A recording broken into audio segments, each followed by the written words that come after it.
Before we get started, I would ask two things. If you would, please go ahead and set your phones to silent or vibrate. Also, if you need to use your phone, feel free to step out in the hallway. I would just ask that you kind of move far enough away one way or the other just so it's not coming through the door. With that said, I want to go ahead and call to order the February 23rd, 2023 Temple Terrace Board of Adjustment meeting is now called to order. Would you all please rise for the Pledge of Allegiance? I pledge allegiance to the flag of the United States of America and to the republic for which it stands, one nation, under God, indivisible, with liberty and justice for all.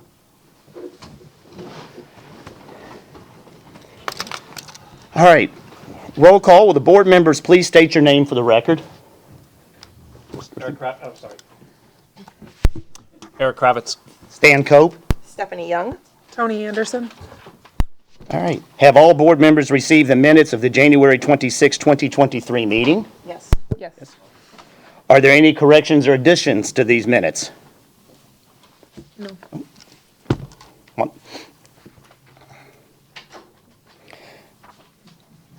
Give you just a minute to get seated here.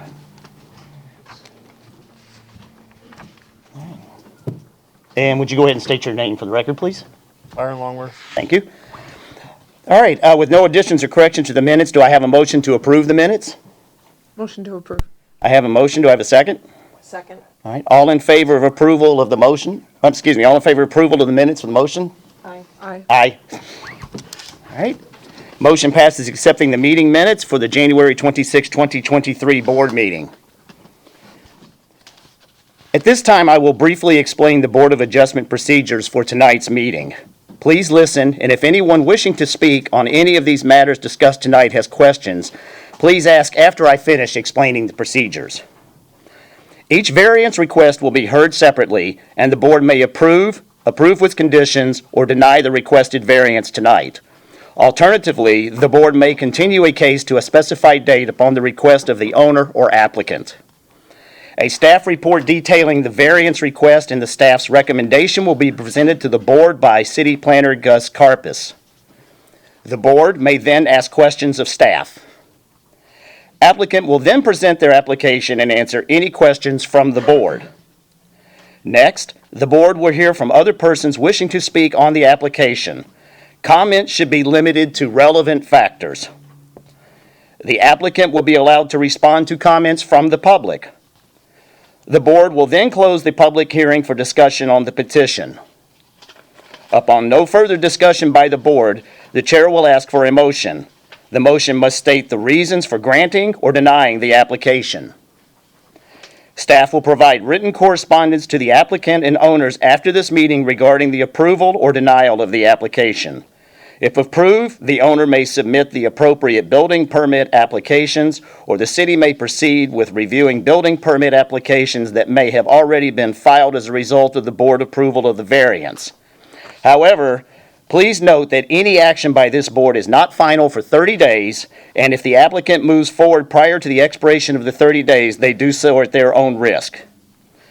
Does anyone have any questions about the variance process at this time? All right. All persons wishing to speak or be heard on the variance petitions, please stand up to take the oath and be sworn. If you plan to speak tonight, please stand. Do you swear or affirm that the testimony or evidence you're about to give or present is the truth, the whole truth, and nothing but the truth? I do. Yes. Thank you. All right, City Attorney Shoshone will ask if there have been any ex parte communications.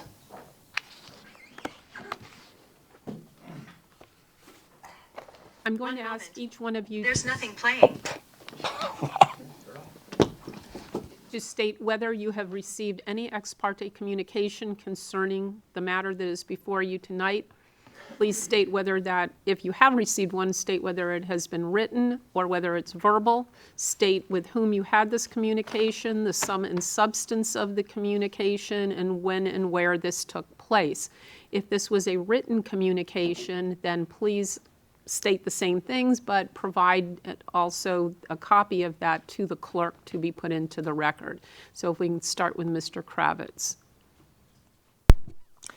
So I received an email from Kristen earlier, which referenced an email. I don't remember who wrote it, and I honestly didn't read it because I was a little busy at the time, but it pertained to this, so that's all I got. And you said that Kristen has that already? The clerk has I'm that? 99.9% sure she does, yes. Mr. Longworth? Yes. I received an email at my law firm from somebody named Joshua. I don't remember the last name. I forwarded the email to Kristen that advocated against this variance. I read it, but I didn't reply, and I forwarded it to Ms. Garcia. Thank you. Mr. Cope? I also received the email that we have been talking about. Know it is in my inbox, but I actually read Ms. Garcia's email before I got to it, so I have only seen it as there. I have not read it, and I don't recall the name that was from at this point. Ms. Young? Yes, I received the same email and I read it, and it was about somebody against this project, and I got an email from Kristen who said that she had copies of it as well. Thank you. Ms. Anderson? I did not receive the email, but I did receive the communication from Ms. Garcia. Thank you. All right. The Temple Terrace Board of Adjustment will now open the public hearing on the variance BA 22-13 for 1115 West River Drive as submitted by Elizabeth Herman. Staff presentation will be by City Planner Gus Carpus. Mr. Carpus, please go ahead and make the staff's presentation regarding variance request BA 22-13. As I cough. Good evening, Mr. Chairman and members of the board. Brian, do I have my presentation? Okay, so tonight what you have before you is variance application BA 2213. It's a request for a variance of the required front yard setback to permit the construction of a new single-family home at 1115 West River Drive. The applicant is Elizabeth Herman. And I'm sorry, I misspelled your name. There should be two N's at the end of that. And of course, this is not on.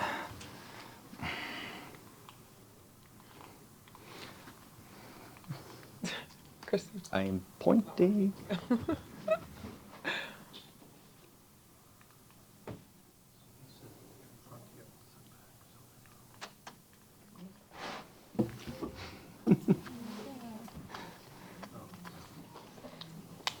I'm sorry, it's a technical.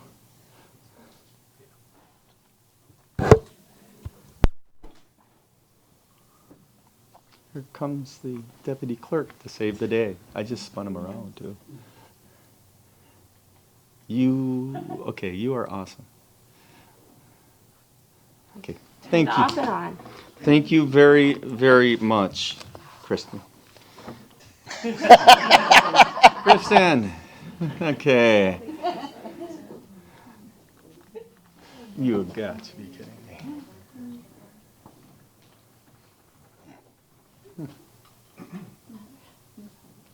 You just stand here and switch them for me. What are you pointing at? I am pressing, I'm a professional. You want to try it one more time? Okay. And then if not, we can get batteries as well. We should have some. There we go. Okay. Oh, boy. Sorry about that. Again, thank you, Kristen. So again, this property is located at 1115 West River Drive. And so that's east of West River Drive and located west of the shoreline of Hillsborough River. It's zoned R10, single-family residential, future land use of residential 4. It's about a quarter of an acre or 11,000 square feet. Yes. The next slide here is showing the site. The ordinance, section 12-506, requires a minimum front yard setback of 35 foot as measured from the front property line. What this shows, and that would be the yellow area. The actual house is more than that. I forget, the right of way is 10 foot before you actually hit the property line, so the 18. Okay, so the requested variance is to encroach 20 feet into the required front yard setback. So they're requesting a 15-foot front yard setback instead of the required 35-foot. And that's to construct a two-story single-family home that has, it's 1,740 square foot.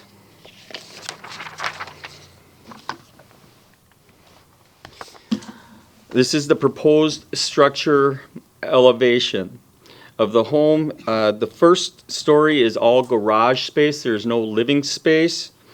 And I want to see here, okay, so I did not include that.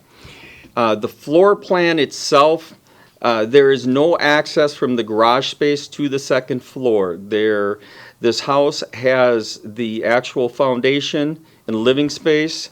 And if I go back to that, if you look at the floor plan, you see the solid line. That's the actual structure space. The area around the front, side, and rear on the riverside, that's actually deck that cantilevers out from the foundation, and that's all second story. The access to the house is on that deck. There's no interior entrance to the home from the garage area. And I believe the applicant has that in their presentation, correct? Yes, so she would be showing that to you. So that's a unique setback. So the living space of the home itself is not 1,740 square feet. Again, the elevation here shows, okay, I got it. Shows that the structure meets the maximum required structure height. And again, when you look at this, you got to remember that the actual face of the structure is set back because that railing is cantilevered out, so the structure itself is actually pushed back. So, looking at this project and making analysis of the request and the background information, I found that the request was consistent and constituted a hardship based on the criteria within 1272 of the City of Temple Terrace Land Development Code, and I recommended that the board grant the variance to encroach 20 feet into the minimum required 35-foot front yard setback.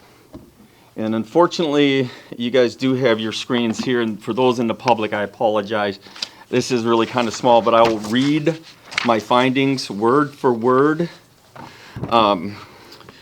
Staff finds that there is sufficient justification in granting the variance in that, 1, there are extraordinary or exceptional conditions pertaining to the particular piece of property because of its size, shape, or topography.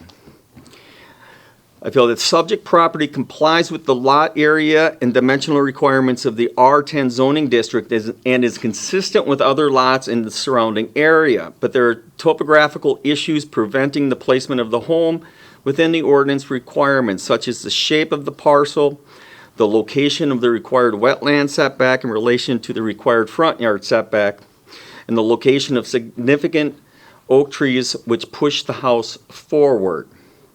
Number 2, the application of the provisions of the LDC to this particular property create an unnecessary hardship. The application of the required setbacks create a situation where no developable area on the there's no developable area existing on the property for a single-family home of any size. Now, again, the applicant, when we go back to this slide here, you have a minimum building depth, or at one point of 25 feet. So you're pushing that area when you show the required setback. So that's creating a hardship in terms of developing that lot.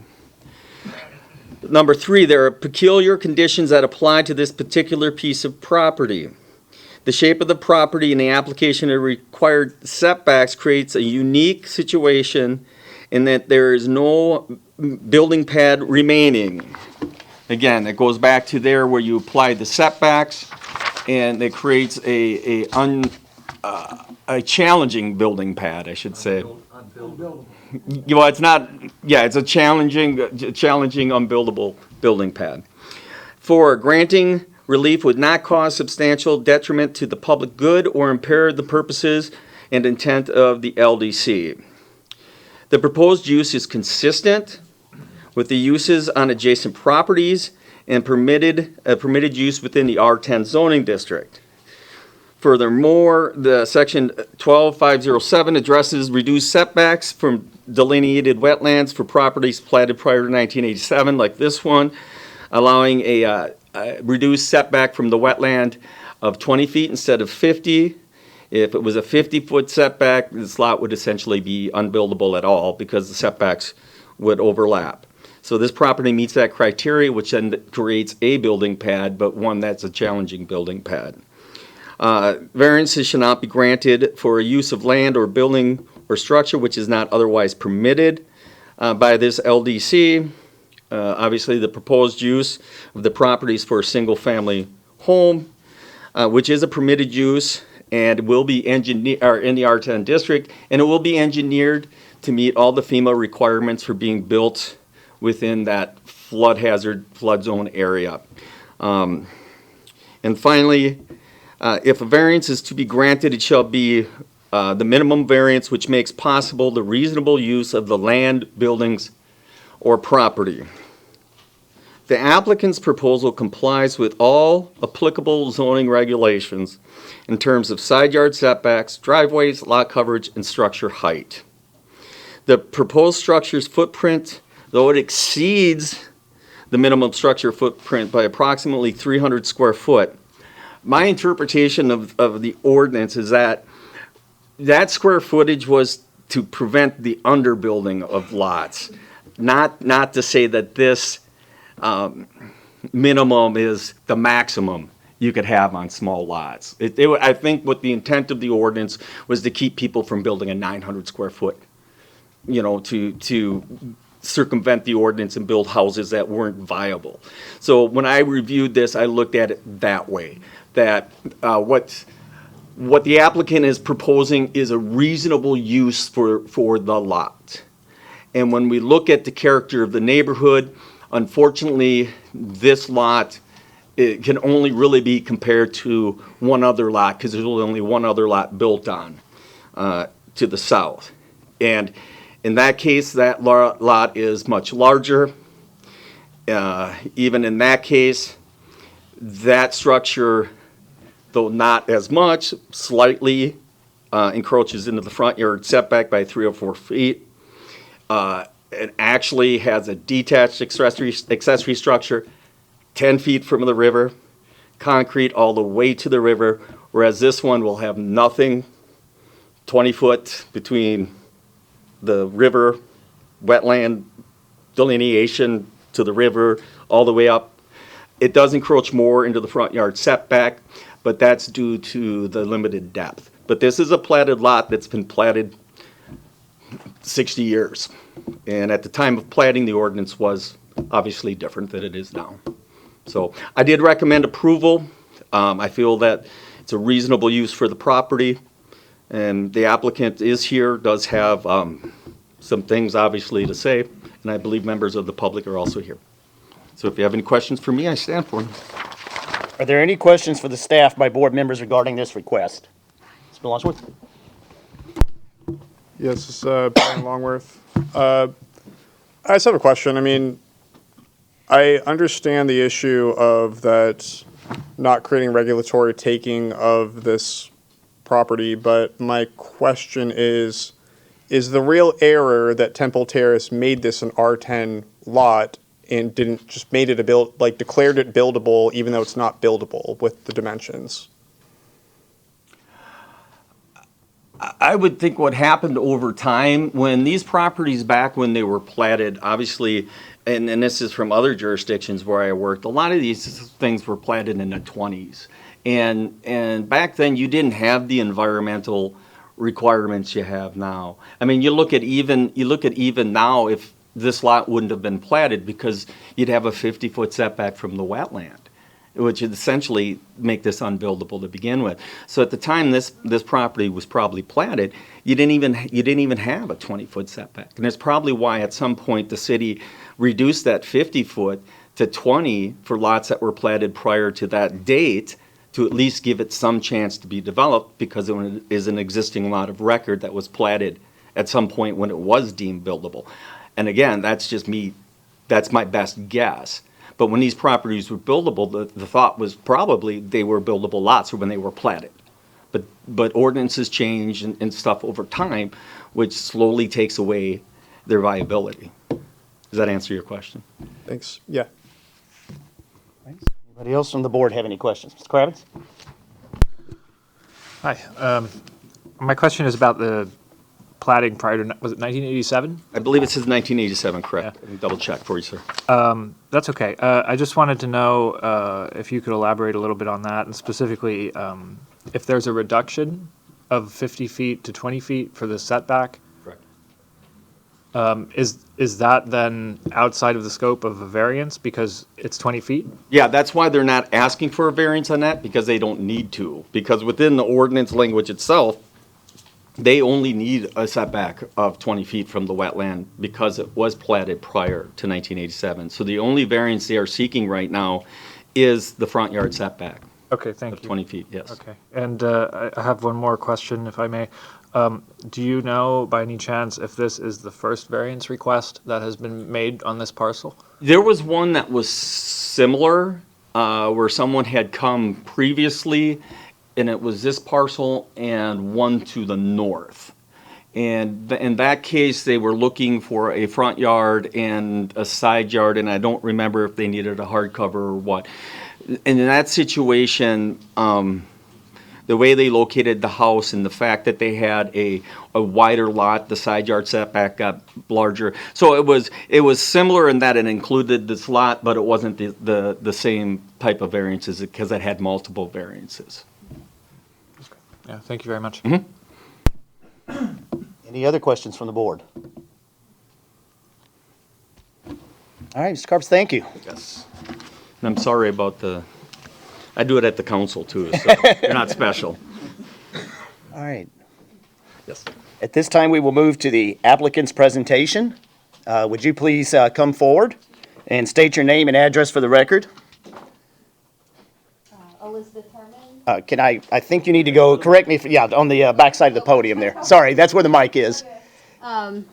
Elizabeth Herman. I live in Seminole Heights, 6002 North Tampa Street.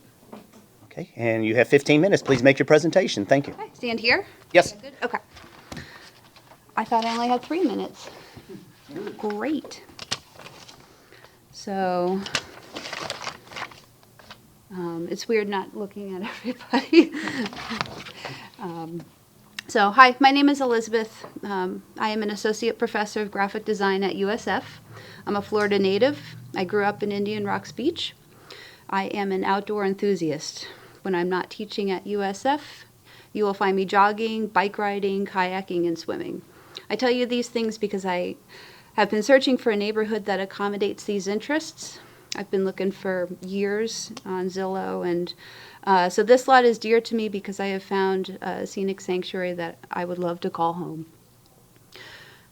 So the situation, I think Gus did a great job introducing, but perhaps to elaborate. Lot 19 is affected by a meandering EPC wetland line in the rear of the lot, further pinching the depth at the midpoint. So if you see A2 on the survey and site plan A, should this face this way or? Yes, you're fine. Go ahead. Okay.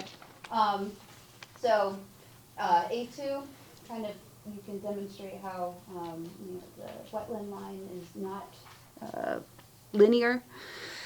The lot is also small for R10 district zoning. So the average lot in the Temple Terrace neighborhood is approximately 120 feet deep. This particular lot ranges in depth from 14 to 38 feet narrower than a typical lot. A big portion of this is compromised by the oddly shaped wetland area and required setbacks. The limitations posed by Lot 19's irregular shape, smaller size, and current required setbacks, in addition to the pinching rear wetland line, all contribute to the difficult hardships and challenges imposed on its reasonable and practical buildability. So,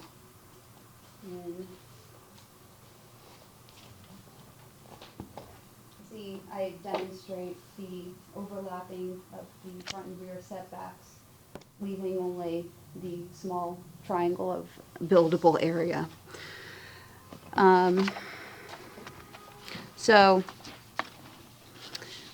the rear setback adjustment, the Temple Terrace Riverside Subdivision Unit 2 was originally platted in 1955, and then a portion of Block 12 of the same subdivision was later replatted or subdivided in 1980. And I do not have a large printout of these, however, I could put it on the podium. You can see the 1980 document where it was replatted. Sorry, that was the 1955 one. The 1981.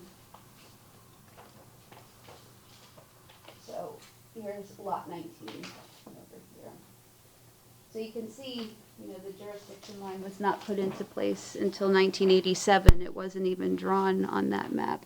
Could you point to it again, I please? also have copies for everyone. If you guys want. You can pass this around. Yes, there's a timer, yes. Take one pass down. So, Lot 19 was created from a portion of Block 12. According to Section 12507, Part A2, Temple Terrace's rear residential setback on lots platted before 1987 only require 20 feet to any environmental jurisdiction EPC line. But in fact, due to the angle of the home in relation to the wetland line, the majority of the rear setback would actually range between 30 and 50 feet. So because the house is angled, there's only one point of it where it is only 20 feet. The majority of it is more.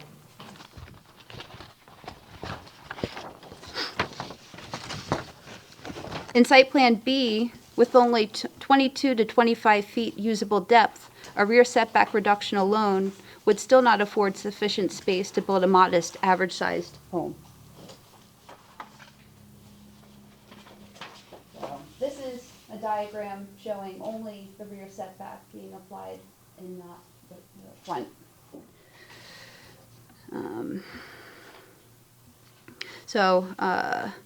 And so this would still not afford sufficient space to build a modest, average-sized home. The front setback adjustment. The distance from the street curb to the front of the proposed house would be 33 feet total. If you include the right-of-way, which is 18 feet, and the proposed front setback, which is 15 feet. So this is in keeping with the homes nearby. So,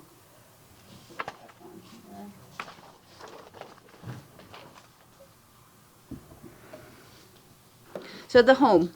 I'm designing a highly custom home with my builder from Allstate Homes, Stan Larson, that will have a footprint of 29 feet by a 60-foot living area. A second-story stairway and porch also function as a sheltered egress from the first-floor garage. So I've made a few concessions. One, building a stilt-style home, two-story home, with a garage space beneath, thus shrinks the footprint in half. A rectilinear proportion home with a narrower depth is the most practical use of the space, of the lot space. And three, the accommodation to build a smaller than average single-family home at approximately 1,740 square feet is an intentional and reasonable concession to accommodate these spatial considerations and challenges of the lot. I believe it is in the best interest of the city to maximize the property's value with a residence that makes sense for a practical use of the space by an average-sized family for a practical-sized and well-proportioned home. This would not be a McMansion. So, is this the minimum variance necessary? The variance requested is the minimum variance necessary to make possible a reasonable use of the land for a modest-sized home. In Site Plan A, the home footprint is angled in the most efficient way possible. In Site Plan B, I'm only left with 25 feet at the midpoint. This is still not reasonable. In Site Plan C, I show how the lot is choked by the current front and rear setbacks. This creates a practical hardship, according to Section 12-666. The proposed minimum reductions in the front and rear setbacks would not affect neighbors nor Temple Terrace's urban plan. This proposal for alleviating the front and rear setbacks would not affect any neighbors, is consistent with the neighborhood in terms of size, style, coverage, value, and amenities, would not cause a detriment to the public good or impair the intent of the LDC, and would increase the assessed value of the property with the permitted construction of a residence. This variance request is thoughtfully and reasonably proposed to allow for a modest-sized house to be successfully constructed. This application was carefully evaluated by the certified professionals, including a Florida state licensed home builder, a certified arborist, a land surveyor, a geotechnical engineering consulting firm, and a Florida state licensed civil engineer to sensibly formulate this proposal. If approved, proposed construction would be respectfully and in harmony with the environmentally sensitive areas and trees, and it would be consistent with the scenic and beautiful Temple Terrace neighborhood while still leaving adequate front, rear, and side yards.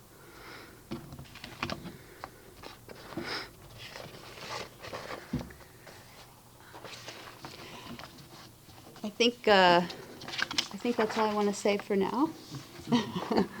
Okay, you sure?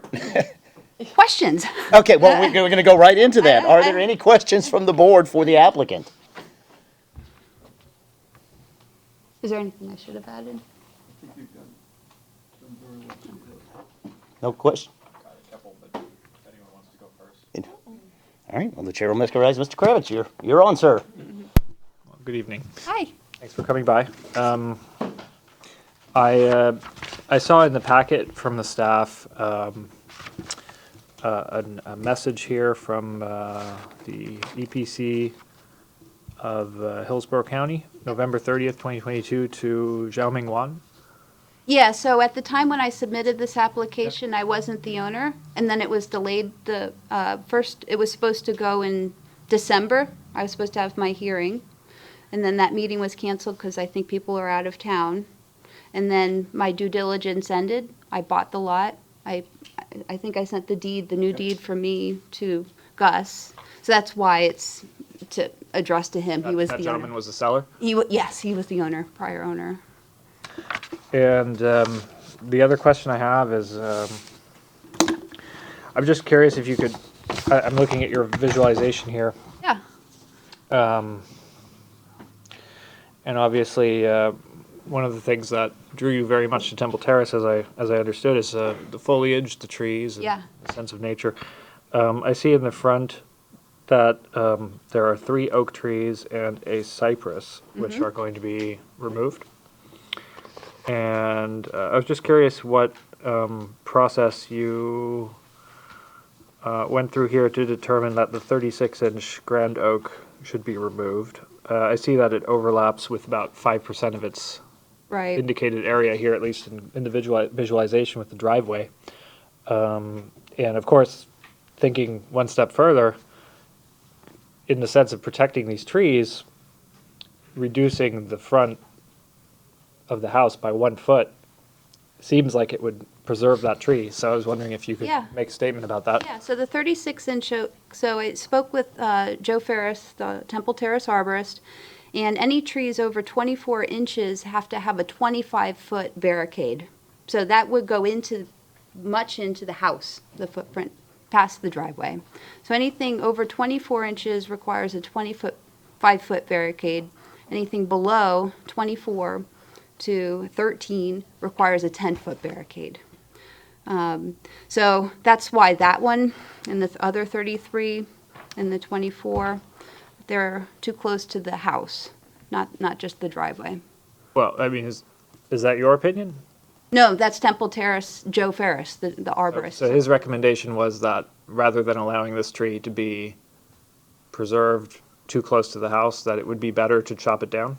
Because the roots will be affected by the house itself, but also construction activity being so close. And he recommended their removal due to the proximity of all of the construction activity. They would be damaged, he said. How far is this tree from the? Yeah, but these three in particular in the front would be less than, or the 36-inch and the 33-inch are definitely, he said, way too close to construction activity. How far is the 36-inch oak from the Yeah, so that's to indicated scale the foundation? drawing, so 1 inch is 20 feet. So, It looks like it's almost 20 feet. I mean, Is that what is the requirement? 20 feet? Is that 25. 25? Yeah. So if we reduced it by 5 feet, that would be in conformity with that setback for the tree? So, yeah, you want to speak? If I recall, one of the issues is that if she was to push it back, it would push it into the two oaks into the rear yard. Yep, Why would and it further do into that? the Wetland setback. right. No, I'm talking about making the house smaller in its footprint because, like you already mentioned, Okay. Gus, it is 300 square feet larger than one would necessarily require. So if you shave 5 feet off the front, you might save that oak. You wouldn't push it forward toward the river, and you'd preserve that grand oak. Okay, I see what you're saying. And I think with the discussion that she had with Joel was keeping that tree, but Joel's opinion was you could, but the damage potentially would just create a slow death rather than taking it out. Exactly. So, 1 foot wouldn't make much of a difference. You have pictures of the tree? I do. Okay.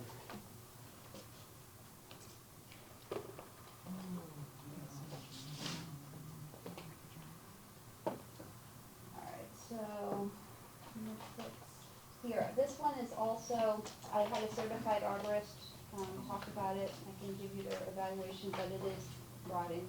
It's significant, poor, Is that a live oak or a laurel oak? it's a laurel. Okay. So the 36-inch trees are not in good condition. It is a laurel oak? It is a laurel, It's not a live oak. no. But we have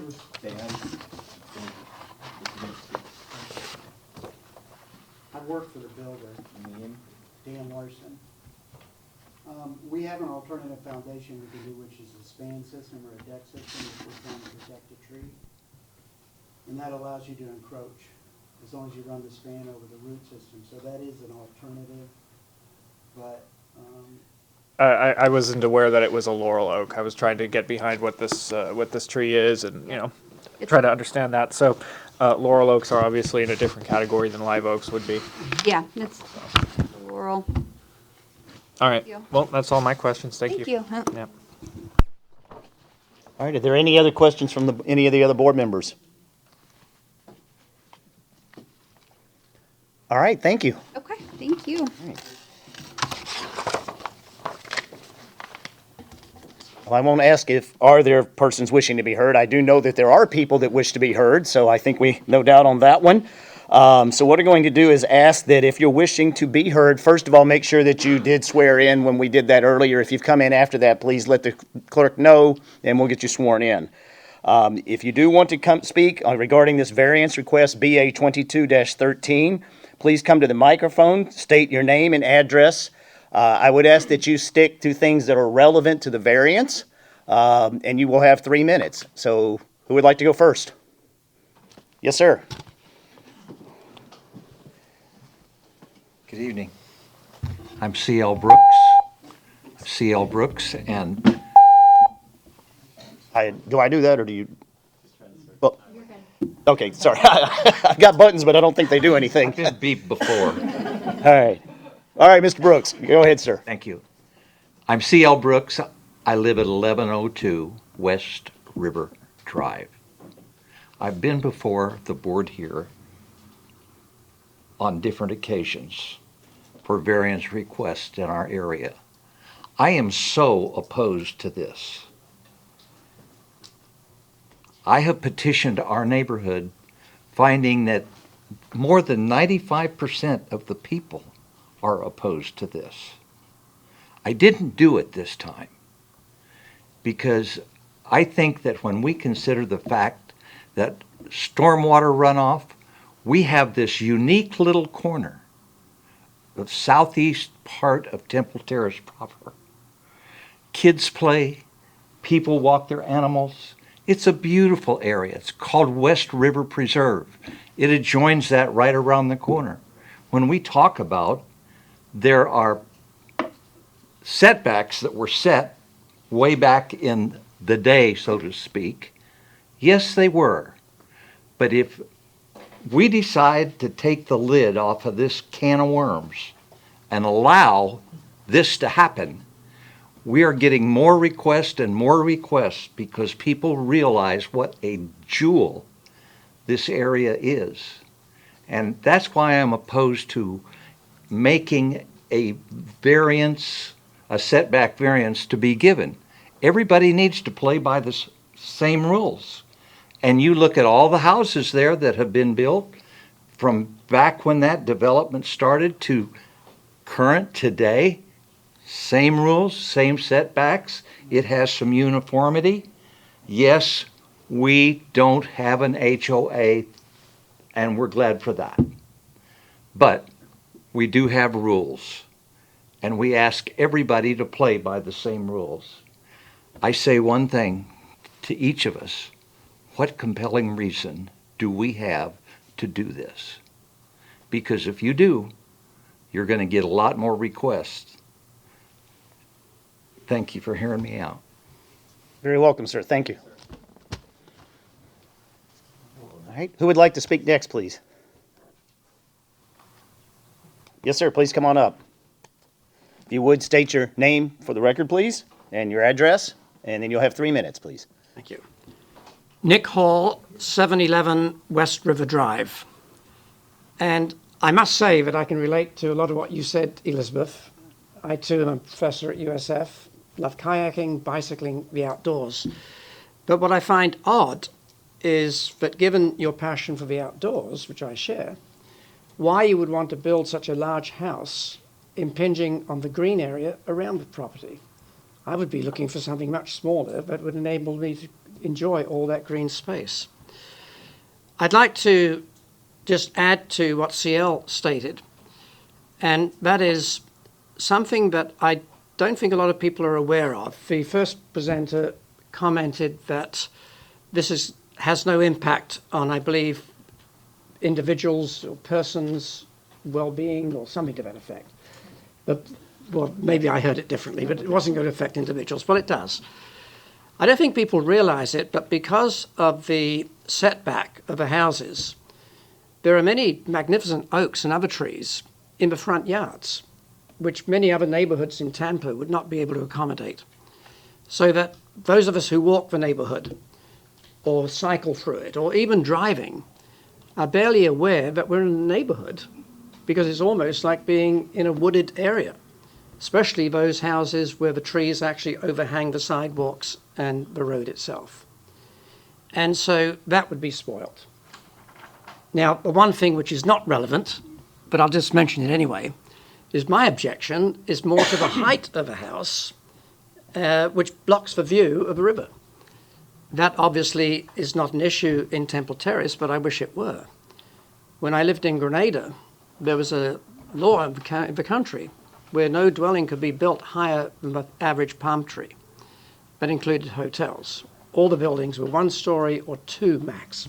I wish Temple Terrace had a rule like that because we have some very large houses that basically block that view. And of course, that enables you to enjoy it personally. But I don't know, I don't understand why it has to be built on this concrete stilt. Thank you. Thank you, Mr. Hall. Thank you. Who would like to speak next, please? All right, I'll go.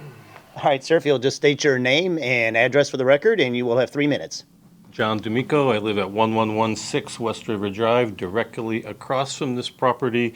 I categorically and unequivocally oppose this based on my 23 years of living there. I bought my house approximately 23 years ago, knowing that those lots are not buildable. They are not buildable. There's 2 of them right there. I think you're an attorney, sir? No. I'm sorry, senior planner has already told us there was a variance request on those 2 lots. I vehemently oppose that as well. Those were denied in the past.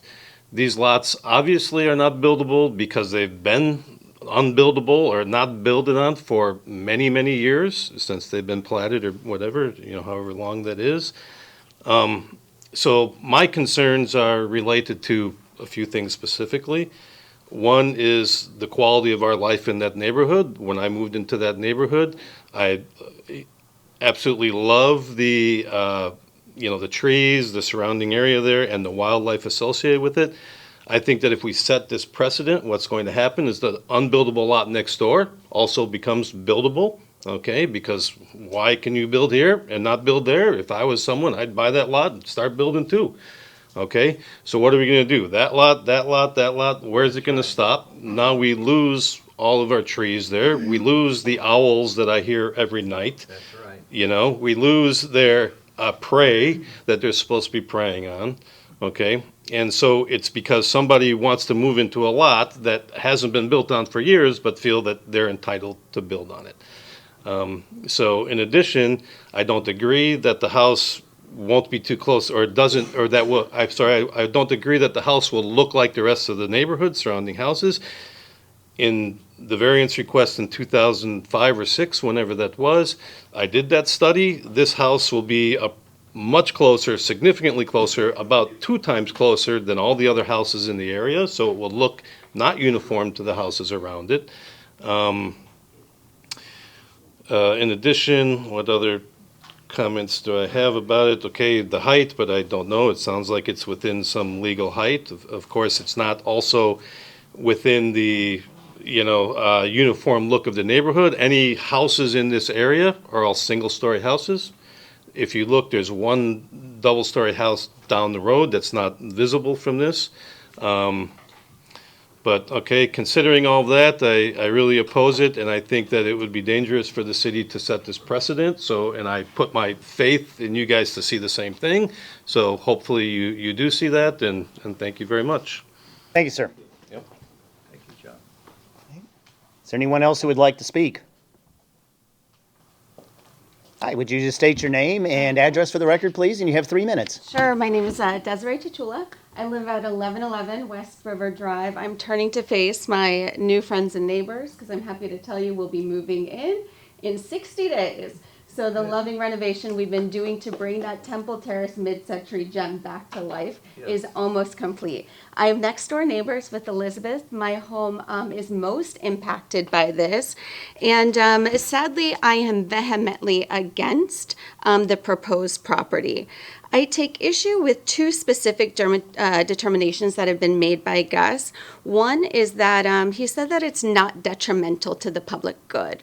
One thing I've learned in living in Temple Terrace, and what a gem that it is those 4 vacant lots are used every single day by children in the community, by elderly people in the community, by bird watchers, dog walkers, generations of Temple Terrace. All of us in the community love those lots and have always known they were non-developable.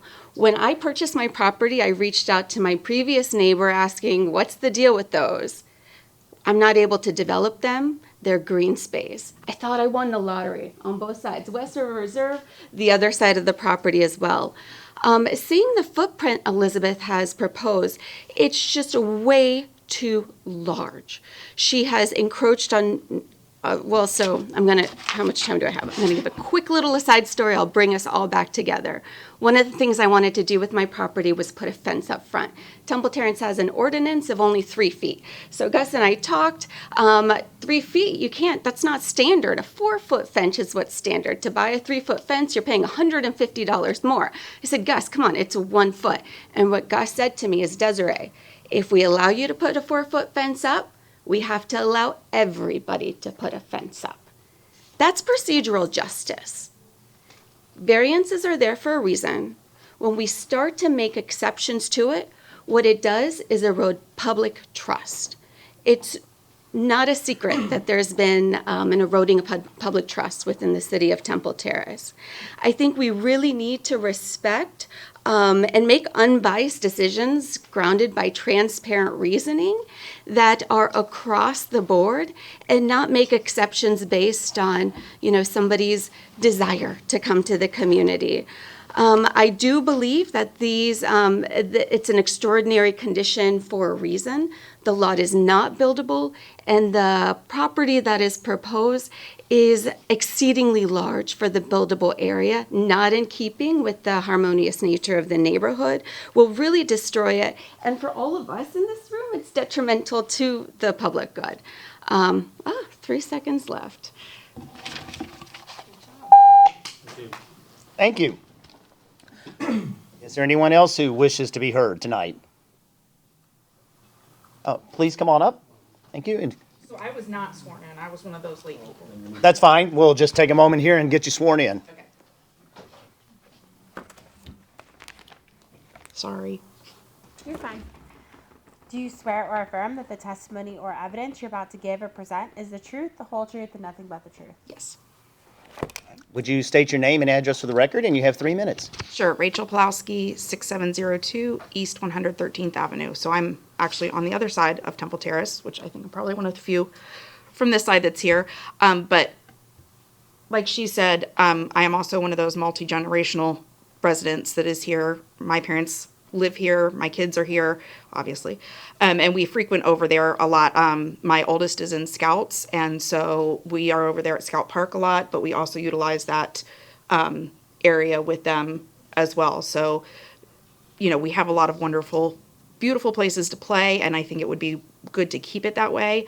Like they have also stated, what kind of can of worms does this open by letting this happen? And I'm nothing against you, but I'm just forward thinking. And then, you know, all of a sudden, well, this precedent was set, so what keeps this from happening? And then now we have somebody who does want to build something larger, whether it be townhomes or, you know, a multifamily area. And well, you allowed it for this, so now why aren't you allowing it for that? So like she said, unless there's some specific reason that we can go back and say, well, this is why we allowed it for this, but we're not going to for this, or, you know, something along those lines, I think that it would be a bad idea to open that can of worms. And that's all. Thank you. Is there anybody else here that wishes to be heard? Welcome, sir. If you would, please state your name and address for the record, and you have 3 minutes. Yes, Mirko Soko, 716 East River. So I do live in the neighborhood as well. Unfortunately, I have to oppose to the proposed project as it is. I have several questions. The presentation, is there 2 variances in the front and the back, right? No. Okay.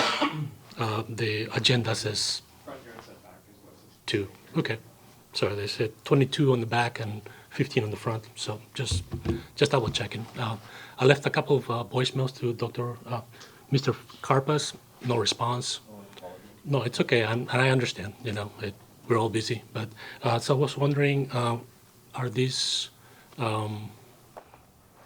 samples can be provided to people? Or did I miss something? Or okay, so can we look at them? Then there is the wetland mentioned. Is that the EPC wetland? Is that been recently delineated? Is it a formal delineation? I'm not sure if there is one or not. The size of the house. I live in a 1,400 square feet, so I think there could be a smaller home in that place. You all mentioned there was a previous petition where they looked at both parcels, and I don't want to infringe on anybody's private property, but perhaps they should be looking into both of them, not just one, because obviously in one, some of the setbacks have been presented. They just may, you may not be able to build a home. I understand why the home is putting on stilts. The floodplain is actually on the river. I don't think encroaches the parcel. There is a control structure the Water Management District have upstream of our city, luckily. So that's why the river we don't get flooded. Most people in the neighborhood, we don't need, or we're not required to have floodplain insurance or flooding insurance. kind of surprised by the city staff recommendation. So I do hope that you all, please maybe send the applicant to drawing board and maybe, come up with a different design. But that's all I have. Thank you. Thank you, sir. Anyone else present wish to speak this evening? I will. All right, please come forward if you will state your name and address for the record, and you have 3 minutes. Okay, thanks. My name's Tammy Thomas. I'm at 1116 West River Drive. I'm concerned about the effects on the wildlife. I'm concerned about the trees being cut down. When I come into the neighborhood, when I come off of 56th Street and enter the neighborhood, a sense of calm comes over me because of all the trees and the immediate shade that I feel. There's five mature trees that will be cut down if the variances are granted. And that is only one of the direct impacts to the wetlands. Along with that, the direct impacts of building construction include filling, grading, and changes in water levels and drainage patterns. And I would argue that it was stated that it doesn't affect the public good. Planning a house like that and building a house there, I think it does affect the public good in our enjoyment of the natural beauty that's in the area. And I don't have a great understanding of the rules, and we were talking about the 20s, and then we were talking about 1987 and such, but based on what we now know about environmental impact and ecology in general, it's a different time than it was in 1987 currently. I think that this is where environmental consciousness starts, is in our own neighborhoods, and I believe that we should not allow variances to take place in Temple Terrace so that we can keep what we have. The beauty what brought us here to live. So I think it does affect the public good. And, bringing out the Boy Scouts to that area, to the preserve that's just down the street, and also taking walks in the neighborhood, the wildlife is wonderful, and that adds to the quality of life. And construction is definitely going to interrupt the ecosystem, I would say. That's all I have for you. I'm against the variance. Okay, thank you. Thank you. Do we have anyone else who would like to speak? All right, sir, if you'll please state your name and address for the record, you'll have 3 minutes. Christopher Chow. I live in 6002 North Tampa Street, Seminole Heights. And very interestingly, Seminole Heights had the same kind of discussions, and it's still going on now, which is, hey, don't build, we want to keep it exactly the same. I think that's just a bad argument.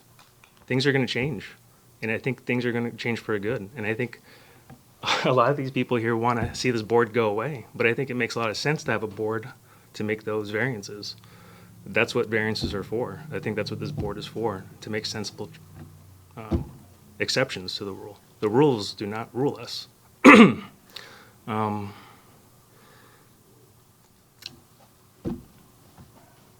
I think it's a very sensible design. I think it fits well within the intent of the rules, and I recommend building. I recommend the variance. It's a small variance. It's only the front setback. One thing that I was thinking about, if we don't make the front variance setback change, you still have a buildable space. That buildable space can only fit a single wide trailer. Is that what you guys want to have built there? It doesn't make any sense. I think it makes sense to build something that increases the property value. Do it by the rules. I'm going to ask, I appreciate everybody's opinion, but when somebody's speaking, I would ask, please let them continue on. Thank you. Yeah, his timer's not on. But I'm watching it up here. You've got about a minute left, sir. Those are all my comments. So I appreciate the board. Thank you for the consideration, and I believe you should go on. I think this is a very minimal setback adjustment. Thank you. Thanks, sir. Is there anybody else that wishes to speak? Yes, sir. If you come up and please state your name and address for the record, and you will have 3 minutes. Thank you. Good evening. I want to first thank the board, the city staff and administration, and all for attending this meeting. I value everyone's comments. My name is Richard Herman. I live at 19949 Petrino Street, Venice, Florida. I am a licensed professional surveyor, Florida State licensed professional surveyor. The applicant is my daughter. I just want to say that with regards to this property, my daughter fell in love with it just as much as all of her area residents, which hopefully may become her future neighbors and friends, perhaps. I'm hoping so. This property has a unique history along with its neighboring lots, in as much as it was replatted. Block 12 was replatted in 1980, creating Lot 19 and all of the other lots adjoining it, contiguous with it. It's zoned for residential development. City had all the intentions of having it constructed for a residential dwelling. I think back in the time when it was platted, if the city was considering having it to be a passive park, that would have been the appropriate time to do that. But for decades, this piece of property has been designated for residential development. My daughter's predecessors also had the same love and desire to buy and build this lot. They've had the same challenges as what my daughter is now having. I can tell you this, that her plan and scheme was carefully crafted.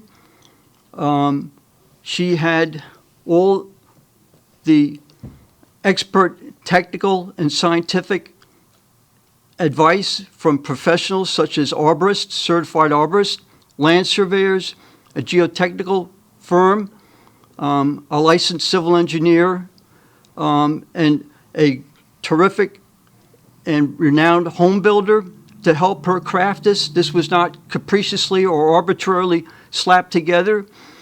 The size of the home and the proposed footprint of the home is what I humbly consider a very bare bones minimum size home, to make it fit for a usable house, to make it a marketable house if she desires to resell it in the future. If she was compelled to make it any smaller than that, this particular dwelling would not be marketable in my humble opinion. And I'm sorry I'm extending a little bit past that. Mr. Herman, I have to cut you. I apologize. I have to cut you off under fairness to everybody. It's the 3 minutes. But thank you very much, sir. Thank you. Is there anyone else who's not spoken already who would like to be heard? Yes, sir. If you'll please come up and state your name and address for the record, and you will have 3 minutes. Dan Larson, and my address is 16013 North Florida Avenue, Lutz. I work for the builder. The builder's 67 years in Tampa, and we're a design build firm. We just built the house at 710 Vanderbaker, the house on the river. We built that. In a nutshell, there's a couple things I want to tell the board. Number one is we have prescriptives if we try and protect any trees. We have foundation alternatives we can do for Elizabeth. So if that's the goal, to preserve some of the trees that were to be slated to be removed, that can be modified, number one. Number two, the plan can be modified. It's not set in stone. We're a design build firm, so if we have to make adjustments to the plan within reason, we certainly can do that, not an issue. Some of the encroachment on this stilt house are porches elevated. So those can be adjusted. The other thing I wanted to mention to the general public is when we design a house and build a house on a private lot, we use an engineering firm called Environmental Engineering Consultants. And they provide a stormwater prescriptive for the site So you cannot, we will never put stormwater on an adjacent site because we have an engineer that will do our site plan for us, and the water is collected, usually with gutters, 8-inch ABS pipe collection boxes. And I can give an example of that, but stormwater is not an impact. And we won't, the main portions of the house aren't going to encroach on the rear setback, the wetland, or any of the environmental areas at all. So it becomes a matter of making the footprint work, but we could do that. We can make adjustments if we have to. That's all I got. Thank you, sir. Thanks. Yes, sir. I have a question for the planner. Am I allowed to ask it?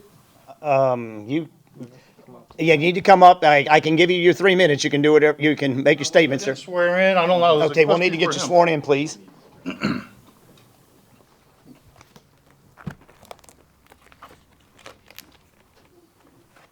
Do you swear or affirm that the testimony or evidence you're about to give or present is the truth, the whole truth, and nothing but the truth? Yes, ma'am.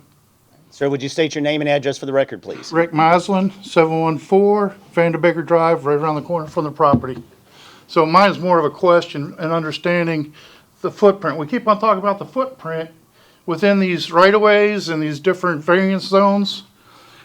But is this the footprint of the foundation? Because we talk about cantilever. For those of you that don't know cantilever, those are overhangs. So in the cities, they get around some of these ordinances to build over the top. So if the footprint includes the decks and the overhangs, then there might be a little bit different approach from the residents around. But when I'm seeing a footprint on these outlines, without seeing the rendering, because we keep on looking straight on, not the side views, we don't know what the front of the house actually looks like. The setback, the variance request, the setback is to the decking, the cantilever itself. The actual foundation of the house is further back. So when we measure our setback, it's the closest portion of the structure, whether it's the cantilever deck or a foundation. Okay. So the setback itself, I apologize. So the setback is being measured to the cantilever deck, not the foundation. So their cantilever deck would be measured at 15 foot from the property line. Okay. That's why I said I had a question. I'm more of a comment. That was a good question. I guess I didn't make that clear. Sorry about that. That's Anything all. else, sir? No, thank you. All right, thank you. Believe I've already given you your 3 minutes, so. A question for clarity, I don't want to speak again. Multiple letters were sent to Gus. Is he going to read those? No, we're going to take care of that right now, as soon as we finish. I will answer that. We have several letters that we will be reading here. I'm going to ask the vice chairman to do that in just a few minutes, but I wanted to get through any comments that we had here in the room before we went into this. That's probably true. Mr. Kravis, do you mind doing this? Or did you get the instructions or? Yeah, I'm not vice chairman though, am I? No, that's okay. We were just, that's what we had originally planned, and I don't want to catch everything off guard, so. Whichever way you. I don't really care. It's whoever's sure about Yeah. it. It's I've been reading all day. So before we go into the letters, though, is there anyone else here that would like to speak on this matter? Hi, yes. Okay. Let me ask while we're doing this, is anybody else that's going to want to talk that needs to be sworn in? We can just do this all at once, which is fine. I mean, that's great. I'm glad people are talking, but, okay, I guess you're it. So. Do you swear or affirm that the testimony or evidence you're about to give or present is the truth, the whole truth, and nothing but the truth? I do. I just have two questions. We keep saying that there's only I'm sorry, could you, real quick, could you go ahead and state your name and I'm address for the sorry. record, please? That's fine. Patty Vergara, 409 Park Ridge Avenue. Okay. Several people have said we're only looking at one variance, yet this printout says that we're looking at a 22-foot rear setback instead of the required 50 feet. Did I miss something there? Ms. Garbus, can you go ahead and address that, please? I don't know where people are reading that. It's right here. I was just looking at the agenda. It's on the agenda. There's two variances. Yeah, it's on the agenda. I don't make the agenda. Okay, she has it right there. Okay, so I don't make the agenda, so I don't know why it's saying that, but what the variance request is, and on the staff report, is there's one variance request of section 12-506, and that's for a front yard encroachment of 20 feet. The wetland setback is only 20 foot, so there's no variance of the wetland setback. So So I the do not know why the agenda says that. So the 50-foot is, Yeah, so the 50-foot does not apply to lots that were platted prior to 1987. So she only needs a 20-foot setback. She complies with that. okay, second question is it a hardship if you buy the property knowing that it has these restrictions? That's sort of a self-imposed hardship in my way of thinking. A couple of things with that. Legally, purchasing a piece of property knowing that a variance is required does not take away the right to apply for a variance. And then, again, as the applicant pointed out, she did not own the property when she submitted the application. She was actually on the agenda for December. We contacted the applicant because we could not get a quorum of the board, which her then seller would not extend her due diligence time and told her either buy the property or that, so she was forced to make a decision at that time to purchase the property or not, and she chose to purchase the property. But the knowledge of needing a variance does not take away your right to apply for a variance on a piece of property. That is all. Thank you. Thank you. Is there anyone else here before we move to the emails?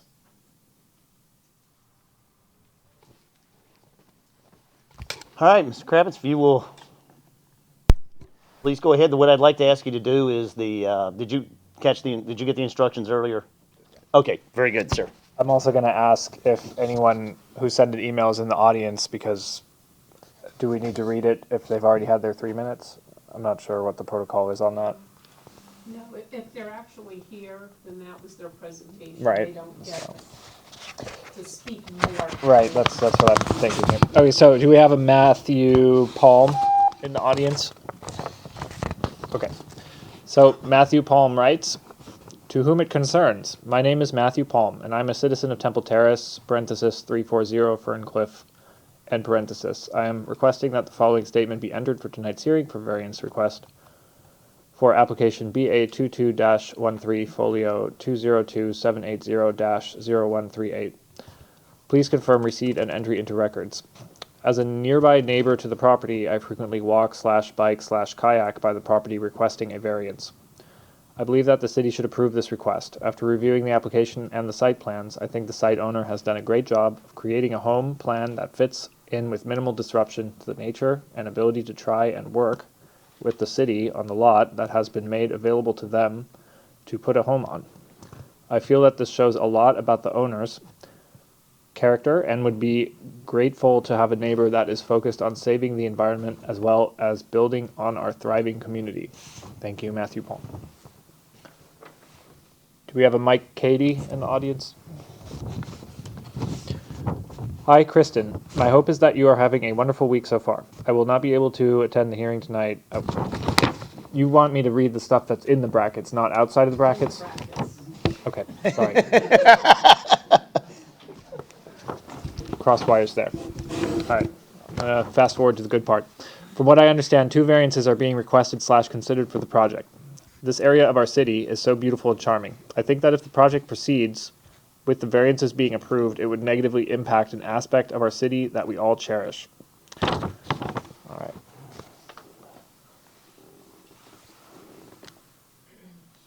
I'm going to read that quote at the end of this too. "In a world that has decided that it's going to lose its mind, be more kind, my friends. Try to be more kind." Frank Turner. Jason Chachula in the audience. Jason writes, "Board variance body.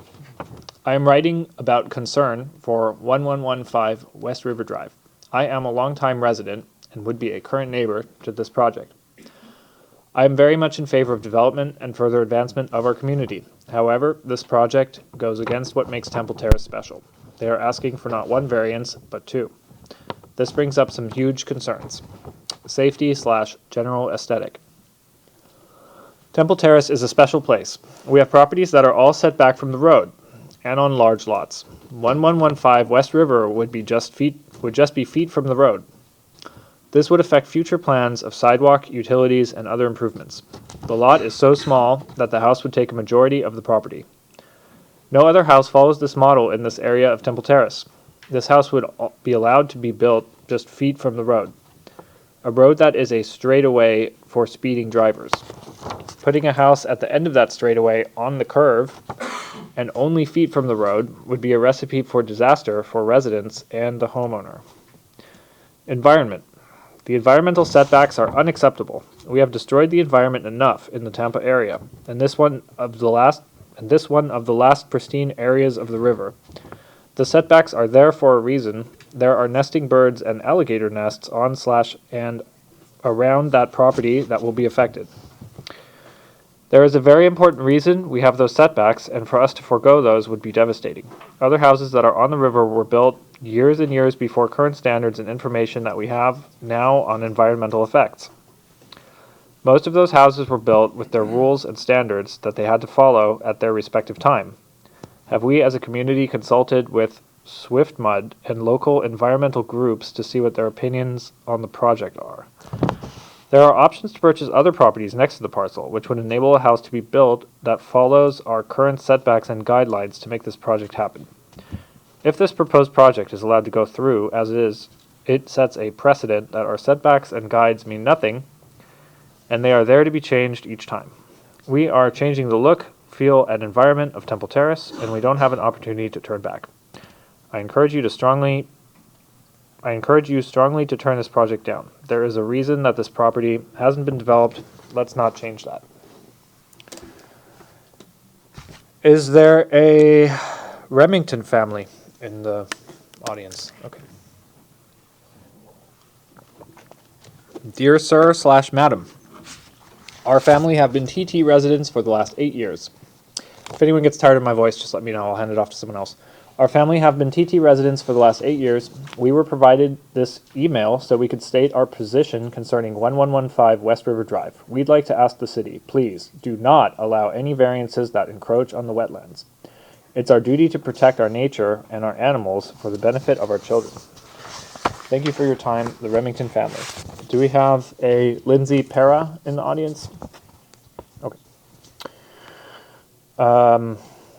My main concern would be the setback requirements for both the river and the street. As someone who specifically chose to move to the back part of our community because of the preservation of the aesthetic, one of the only remaining green spaces in our community, is vital. I am all for building on these lots, but only if it keeps in line with the aesthetic already in place for this part of the community. As residents of this part of the community, not only do we hope the street view of the property is in line with the other 50-plus-year-old residences, but as a boating family, we wish to ensure our river frontage remains equally in line. Temple Terrace is an extremely unique community in Tampa, likely why these residents want to develop here. However, what makes it unique is adherence to our community standards. These lots come, then there's a break here, these lots come right after a blind corner that vehicles tend to speed on, thus making it a somewhat dangerous place to walk or run. I believe this is something that should be considered when factoring the front setback of this lot. Just on this point about vehicles, there is a bike and pedestrian advisory committee which is open to the public that I personally serve on, so if anyone would like to join in. Okay, so is there a Dennis Mueller here? No. In regard to the variance request for 1115 West River, I am not totally against a variance, but I feel the one requested is too much. They are asking for an additional 48 feet of lot usage. I would be okay with 10 feet in the front, and maybe 15 feet in the backyard. If we allow any more than this, we are opening a can of worms for any future construction in our city. Respectfully, Dennis Mueller, Herschel Drive. Do we have a Linda Garcia in the audience? Please include my opposition to the building variances requested for the property at 1115 West River Drive. Under no circumstances should anyone be allowed to build closer to wetlands than current code allows. Thank you for your consideration. Send for my iPad. Is there a Robert Fleming? No. Robert Fleming, 703 Grand Court, Temple Terrace, Florida, 33617. Hello, Temple Terrace Board of Adjustments. My name is Robert Fleming, and I live at 703 Grand Court, a few blocks down from 1115 West River Drive. The neighborhood is beautiful as it is, in part due to the current setbacks in front and rear maintaining the rich foliage that we all enjoy. You need to deny the altered setbacks for BA 22-13 sought by Elizabeth Herman. This will ruin the look of our neighborhood and open the door for others to follow, all in bold. The same rules that have applied to others who've built their homes here should not be changed for one individual. Do we have an Amy Brennan? Good morning. I am writing in opposition to the above referenced variance application for the property located at 1115 West River Drive in Temple Terrace. This application is requesting variances from the required minimum street setback, as well as the required minimum wetland setback. Our city code provides for these minimum setbacks for important reasons, and they should be followed to preserve Temple Terrace's city aesthetic as well as to protect Temple Terrace's valuable environmental resources. The minimum wetland setback, in particular, is important to protect wetlands that are critical to wildlife habitat and water quality on this riverfront property. Furthermore, Temple Terrace is known for its low density, and not only will this continue our beautiful city's aesthetics, but these minimum setbacks provide access for utilities, emergency responses, and green spaces / sidewalks. This waterfront parcel in particular should not be built out to the zero lot line. That is not, and never has been, our community. I respectfully request that the city deny this variance. And we have a Linda Garcia again. I think I actually may have already read this one, so I'm going to skip it. Yeah. Yeah, that one's already been read. Okay.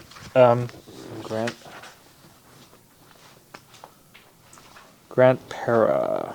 Do we have a Grant Para in the audience? Did I just read a Grant Para? Different Para? Okay.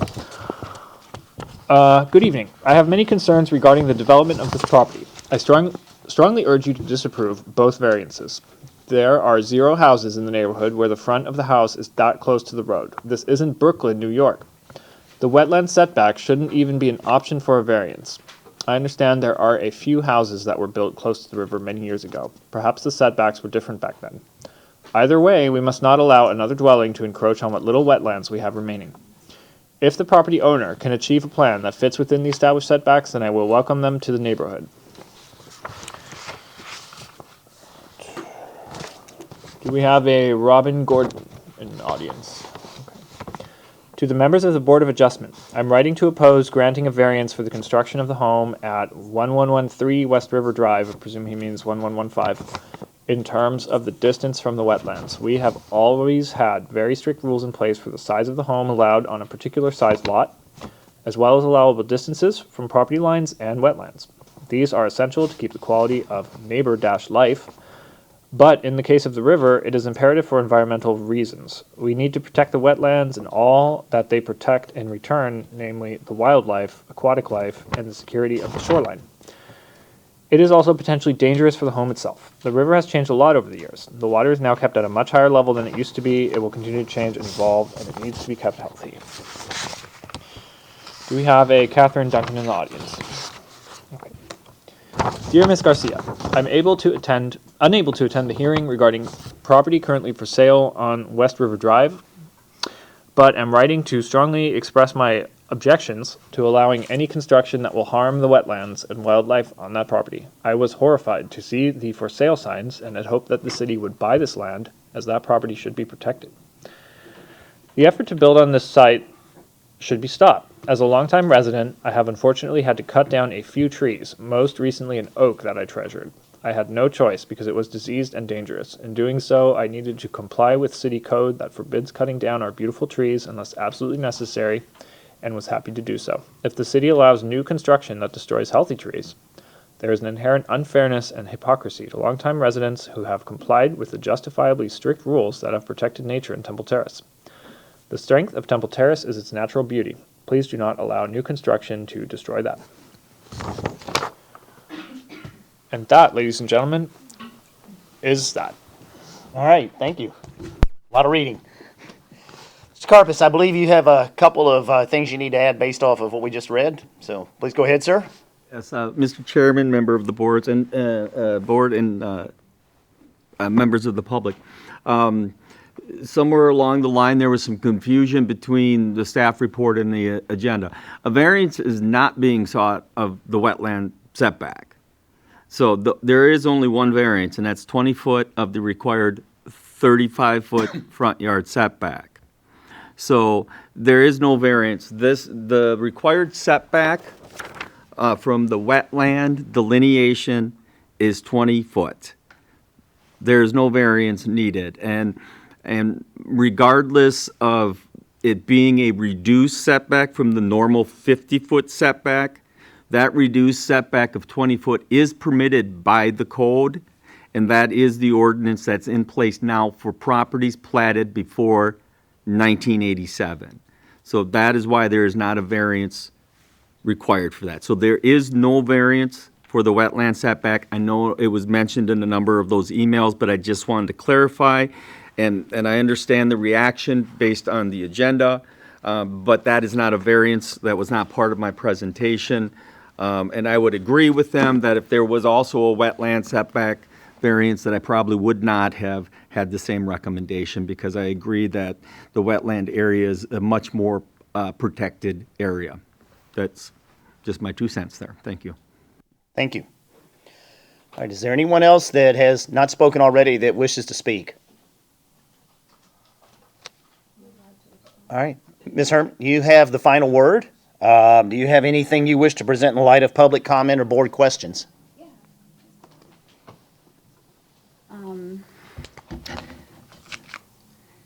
So yeah, just in response to some of the comments that were being made, that the view would be blocked. The comment to that this is a 2-story home versus a single-story home. I would argue a single-story home would still block your view at face value of the scenic wetland area, the trees. These lots were platted in 1980 or replatted in 1980. They're originally platted in 1955 as R10 with the intent to be buildable. I know people have been commenting on how they're using them as a park. That's great, but they are not a park. They're not part of that park sanctuary that is passed in the south of 1111. The intent of the homes has always been to have a house on them. Otherwise, I would ask the board why it wasn't platted in 1955 as a park. The comment made that the variance for a fence being denied from 1111 West River Drive is not comparable, in my opinion, to a variance request for a setback. I don't understand that comment and its relationship to a precedent for this case. The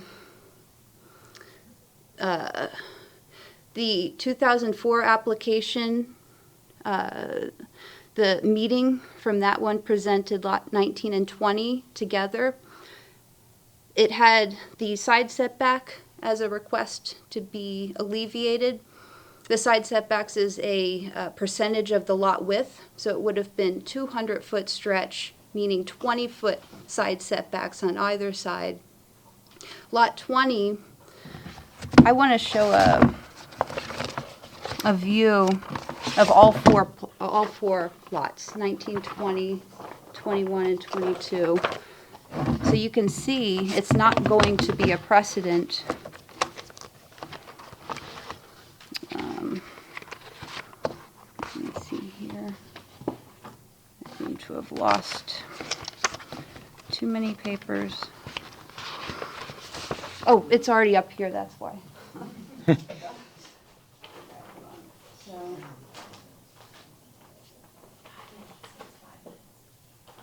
So, lot 20, the wetland line, I don't know if y'all can see from here. Yeah, I'm going to hold everybody one second. Hang on, everybody hold up just 1 second. I think we've got an issue with the time. Oh, it's fine. She has 5 minutes for rebuttal. Okay. You have about 14 seconds left of your 3 minutes, then I will add 2 minutes to that. Okay. You have 5 minutes total. I just found it in the rules. Brief inquiry. I believe when we redrafted the rules for this committee, we did have a provision where if we voted on it, we could extend someone's time limit. Given the circumstances. Your mic's not on. Sorry. I was just saying that when we recently redid the rules for this committee, I think we had a provision where we could vote to extend someone's time limit if we so chose. So in light of the situation, I would like to consider that. Let's see where we get in 2 Just- minutes and 14 seconds, and if we run Absolutely, out of yeah. time, then we can open that up, okay? All right, I'm very sorry for the interruption. Please go ahead. No, it gives me a minute to collect my thoughts. So yeah, I don't know if you all can see, this is a survey done by Bill Hyatt, the same surveyor of all 4 lots that the seller was, had up for sale. And so anyway, the wetland line extends even deeper into lot 20. Keep going. This application in 2004, you know, the homeowner wanted to, so it was 20 feet in from each side, and then it was an extremely narrow house in order to mitigate this wetland line. So you would have to go 20 feet past. This is not buildable. Obviously, I'm not the decision maker of that, but it hurt them in the long run. So the comment to add lot 20 with 19 to give myself some more space is actually worse. It would put me in a worse predicament with the side setbacks and the rear setback. That's why it is only lot 19. That's the only buildable contiguous one. Again, why 2-story? So the garage is underneath. There is no space to put the garage traditionally to the side, or if I had the garage space, next to the home and the living space, it would just be too narrow of a living space. It doesn't accommodate for that footprint. So I think this intelligently, allows to have living space and garage space. Someone questioned the aesthetic of the house, and my response to that is the house next door is very non-traditional. It's a hexagon. It's unique. Also, it is a concrete city. They don't have a tree. It goes all the way to the edge. There's a bulkhead. I saw a cement truck, out there pouring more cement in there recently. They also have a detached accessory structure. So I would say that stands out just as much, as anything. And thank you to Gus to getting straight. There was a lot of unfacts or not truth, I think, being presented or just commented on about what the setbacks are and what the variance application is for. Perfect. So, good timing.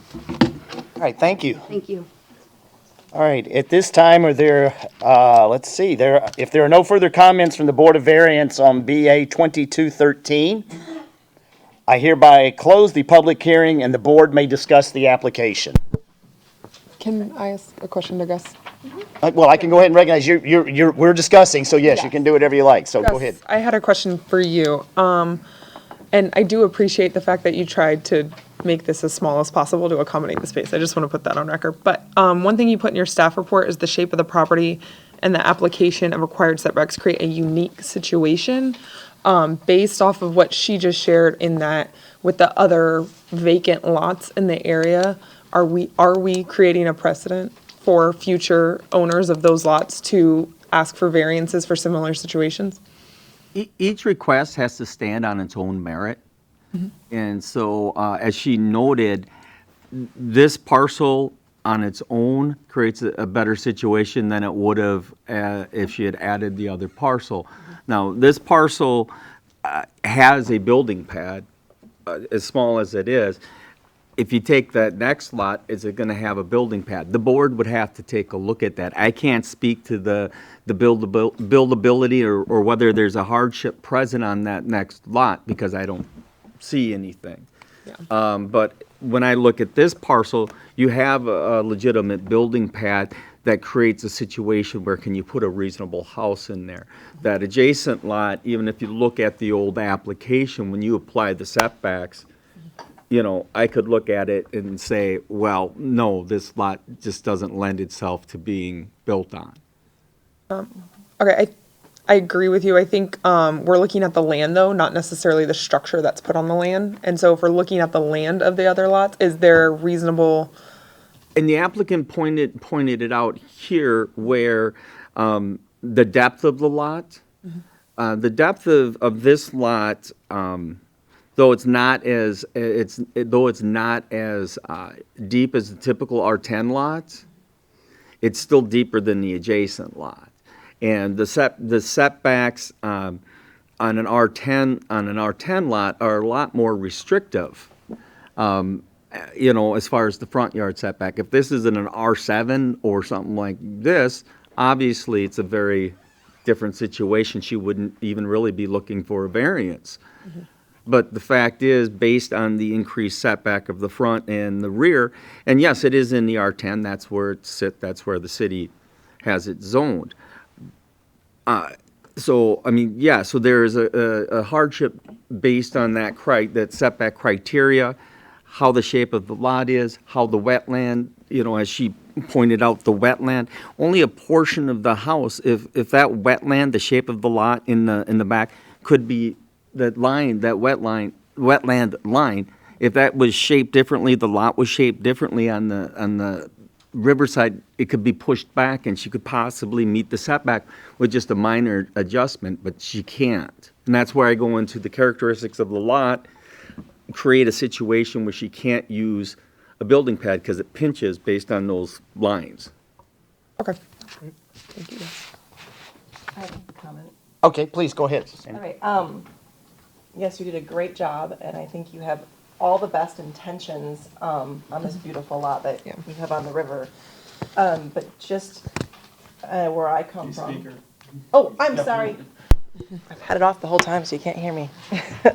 I just said that it's a great presentation. You've been very thoughtful in your design and your process and everything.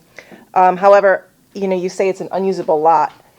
As an architect, I can make this lot work. To me, I don't see an unusable lot. I see something that would be interesting and fun to develop.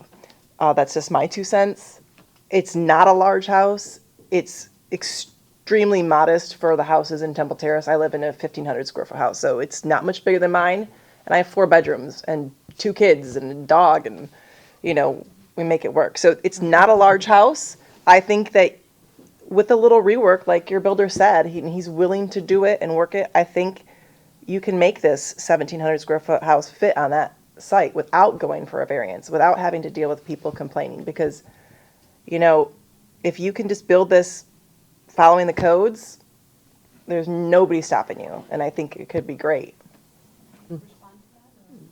That's, if. Sure, I don't care. Is this open discussion, we can all talk? No, this is not open to, let me clarify this. The public hearing is closed. This is the board's discussion. The board can ask people questions if they need to that are in the room. But as far as any general comments, that part is already closed. And I think that's a good question so everybody understands what's happening. So that's where we are now. Thank you. But if you have a question for me, sure. Yeah, so, I'm curious what your thoughts are as you're gonna. Oh. That's what that light means. I'm going, why is he flashing?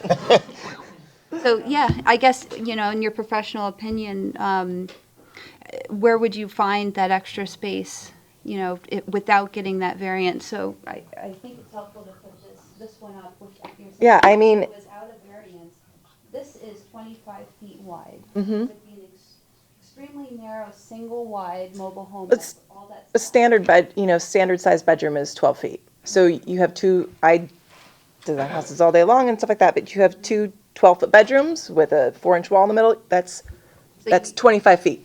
So you're saying just kind of stacking. You could do that. I mean, you have the wedge on your, I don't know which way north is on this plan, but the longest portion is much more than 25 feet. And you're not, just because you're building a house doesn't mean it has to be a rectangle. So it's 22 feet, Mhm. the majority, all the way up until here. Mhm. That, to me, is not feasible to build, something. A rectangular house, correct. Yeah. I mean. But, there are, to me, all I see is Just fit a single wide. potential. Single wide, literally. No. An 18-foot. No. Wide home. No, not at all. I don't see that. This is 22 feet. I'm not going to put my design critique on you and tell you how to design your house. I'm just saying, It's 22 feet. yeah, I'm at that just saying end. Unless it's, not parallel house, the two. front and back. Nobody says it has to be parallel. Right, but. It doesn't have to be one rectangle, like, Okay, 22. you could have, like I said, I'm not gonna design your house for you. Sure. But I see that there's greater potential, and better use of the site. But I think you've done a great job in trying to minimize it. I just feel like asking for a 20-foot setback is a lot. It's over 50% of the setback. In response to that, I just want to add, it is 33 feet. Yes, it's 33 feet off the road. And I also want to point out that, just in comparison to 1111, so 1111, my next door neighbor to the south is 41 feet total from the road. So it's, if you think of it in terms of the harmonious street frontage, it would be in keeping. Also, it's a curved neighborhood, or curved street. So this would not be a noticeable change in the difference of being similar to the house next door. It would not be noticeable with that winding road. But it would be on par for a lot of the other houses in the neighborhood. There are, I did a Google Earth search. This is just a few of them. And a lot of them were built more contemporary times, to closer to today's date, that are way less than even 35 feet to the road. So that's including the right of way. I've measured quite a few homes.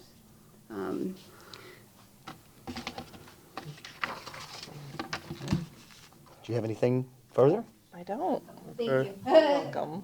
All right, I don't have any more questions for people, actually. Through these questions, we got a couple more bites of the apple from the city and from the applicant. I could say the part of it where I feel torn is, as an attorney, I understand we can't do a regulatory taking of the property, meaning that it's sold as a R10 lot to this person who bought the lot for residential building purposes. And then the city, of course, only allows the space that makes it nearly impossible to build a house. So therefore, probably some variance probably is going to have to be granted unless a floor plan could be made that fits into that literal space, which is just incredibly challenging. So it kind of puts us in a tough position that how is it that we grant, how is it that we consider this as a residential lot without doing a regulatory taking of the property and then make a minimum variance? The part that I have trouble with is that her own builder got up and said that changes could technically be made. So I'm not completely sure that I'm compelled that it's the minimum variance, even though it's really quite thoughtful. And also, because of the staff report, everyone's confused and thinks the wetlands are being encroached into, and they're not. We probably would have half the audience if that was not the case. And that's why everyone thinks that, and it's not even true. So it's letter after letter and upset person after upset person about the wetlands, and the wetlands aren't impacted. It's only the front. So that's something that's kind of a shame for how this, when it's not, why they think that, but it's not the wetlands. It's just that my concern is that it may not be the minimum variance only by the own admissions of her builder. That's kind of what I'm seeing here. That's my deliberation. It's not a question. I'm just deliberating amongst us. I agree with you. I agree with you. Travis, did you have some questions or comments? Yeah, I do. I mean, I think my thoughts were a lot more organized a few seconds ago, but Byron raises a very good point, and I thought, Stephanie, your points were really great too. I definitely see, a potential there for like an angular living room or something like that with all the beautiful views that it would present.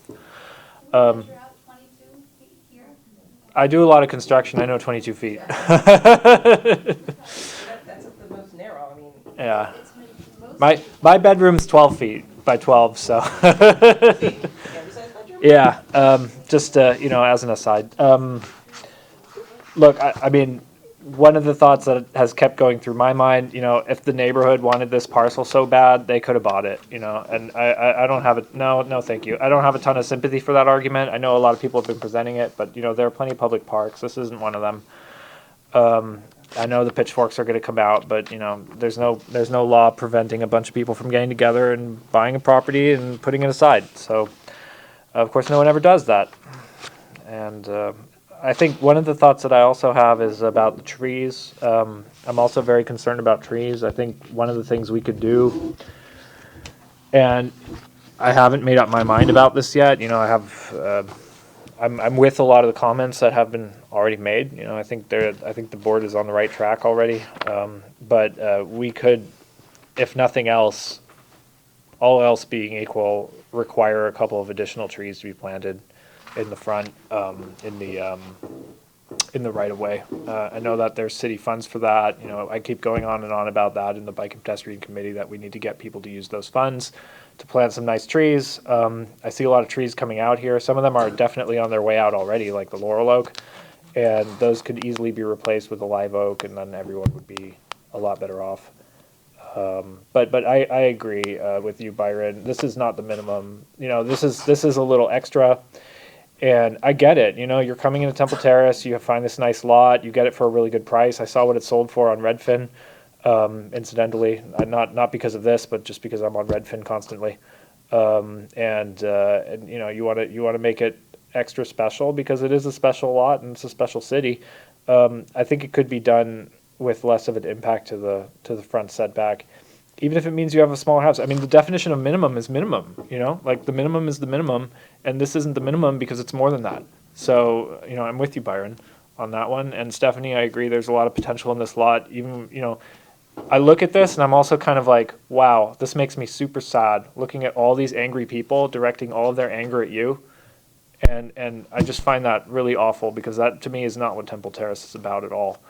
And it makes me really sad to see all of this, you know, frustration directed at you, and because you bought something, you know, that anyone could have bought if they had wanted to. And so I kind of agree with Stephanie that the way to do this is to go and do it without a variance and have a cool design, and then you don't have to deal with all of these angry people. And, you know, maybe at some point they'll get over what happened, that someone built on the precious lot that they didn't buy, and then they'll be your friends, which is what all of us, I think, can hope. So yeah, you can say something if you want. Would a concession be that we just narrow some of the Your mic, please. Yes, sorry. So I think we can work with we need to make it a more of a minimum, you know, the front porch can be alleviated. We can amend that. And that's 5 feet, correct? That is 5 feet. And I think that would make for a reasonable and mitigated agreement. I just want to, I know that this is that you have a couple choices here, is one of which is to you're allowed to ask for leave to amend your plan if you want to come back. You're allowed to ask us to vote on it as is. Or you're allowed to ask us if we would approve it with conditions. I guess you could say, based on the weather of the room, where is the board going with this, is how you can decide what you want to do. But if you ask us to vote on it now, we'll vote on it now. But if you ask us to continue for a month where you can maybe make the design a little bit more friendly, the public quits thinking that you're encroaching on the wetlands when you're not. That might make it so we have a few more calm neighbors about what's going on. Maybe that's what would be helpful, but it's your call. Is that right now? Well, no, it's not right. Let me clarify this for everybody in the room. I mean, he's absolutely correct. There are three things that we can do. I guess four, if you really, depending on how you view it. You're entitled to have us vote. I'm sorry, sir, this is for you. You probably do this. You're entitled to you're entitled to have us vote on your proposition as is. And that is completely your right, and we can and we will do that if that's what you ask. You also have the right to ask us if we can continue this till next month or another date, which would give you a chance to go back and address some of the concerns you've heard from the board and the people in the room. That is all your choice. So it's really up to you. And I believe what the vice chairman was saying is that if from the statements that have been made by the neighbors, the questions you're getting from the board, You are welcome to ask the board, and then we can make a motion to extend this to go ahead and continue this next month. That'll give you and your builder a chance to go back and rework some of the concerns and see if they can get to the minimum variance or if a variance is even necessary at that point. One other one. If she wants a decision tonight, she can also reduce her request tonight and make a modification right here and let you vote on that, but she'd need to state out loud that she'd be willing, that she's accepting that a reduction. She can't enlarge her request, but she can reduce her request. And she has mentioned about eliminating the, I guess it's the overhang, the cantilevered part on the front. I looked at the diagram. If that's 5 feet, it looks like the house right now is 60 feet long. So that's 300 feet right there. And that brings it down to, it doesn't reduce the square footage because I think you're just looking at the overhang. That's not any of your living space. So her living space would remain the same with that, but it reduces the variance request. Yeah, so this is just the deliberation part, I would just say out loud, I'm not really concerned if the variance was only for a porch. That would probably be that would be not really a very concerning variance. It's mostly the living space, what I'm concerned about. But part of what I guess I'm still hung up on, if you were to basically, I think I'm allowed to say this out loud. If I were allowed to ask how would I vote tonight, my problem is that your own builder had said it's not that amendments could be made, and that's kind of where the part that I'm having trouble with if I voted yes. Because I do kind of see that this is just more or less the deliberation part. I'm allowed, basically, I could see I think we probably would end up I would probably vote yes on some variance to some degree, because I just think it's a regulatory taking and it may be very challenging to make it with absolutely zero variance, but considering the fact that your own builder you had present said it could be changed a little bit, makes me think, are we really at the minimum here, or the minimum variance asked for? And then whenever I look back at your neighbors, I could tell them she requested the minimum variance. We're kind of, our hands are kind of getting tied here as she's amending this. I don't think necessarily the minimum size of the house. I think it's just Minimum way variance. in which the lot is used to get 1,700 square feet on the lot. Oh, sorry. I said I don't think it has to do with the minimum size of the house or the size of the house. I think that's completely fitting. It's just the way that the house may be positioned on the lot, or the way you're using the lot to build the house. That's my clarification on that. Okay. Can I add one more thing? I'm Yes, sir. curious about these garages. It seems to me that if you're doing a two-story structure, is there any reason why the garages could not be living space instead, and then perhaps you could park in the driveway? That would also be a way of, no? Yeah, they're, like they said. Yeah. Sorry. Like they said, there is no floodplain here.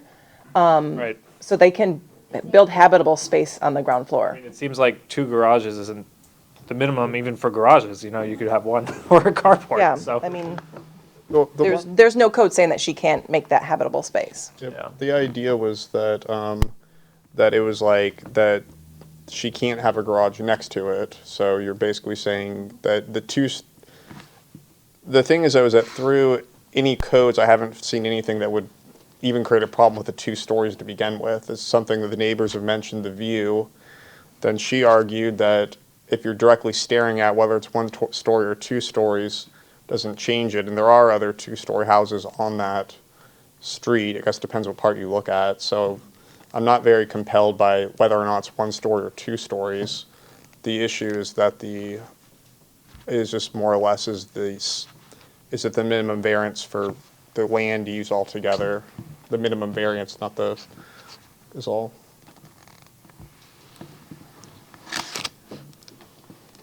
All right, are there any other comments from the board? And it's your turn.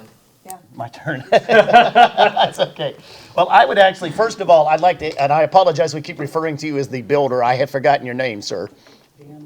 Mr. Larson, thank you. I'm very sorry about that. I guess my question is, based off of what you've said and what you've heard the board ask and everything, can you make this work? I couldn't make it work without it Yes, sir, I'm sorry, and by the way, just so everybody knows, tonight is the first night we've been televised. We're getting used to the mics. If you see the flashing light, that's telling us one of us is muted, so that's what a little bit of the fumbling is up here. The television part is new to us, so, anyway, sorry, Mr. Larson, go ahead. So, in its current form, I don't think we could make it work. I think it would be I just think it would be too funky of a design. Could there be a compromise? I think there could be a compromise. If there was a compromise on a front setback, could we work around it? But if there was no adjustment to the front setback at all, I think it would make for a house that probably would not work.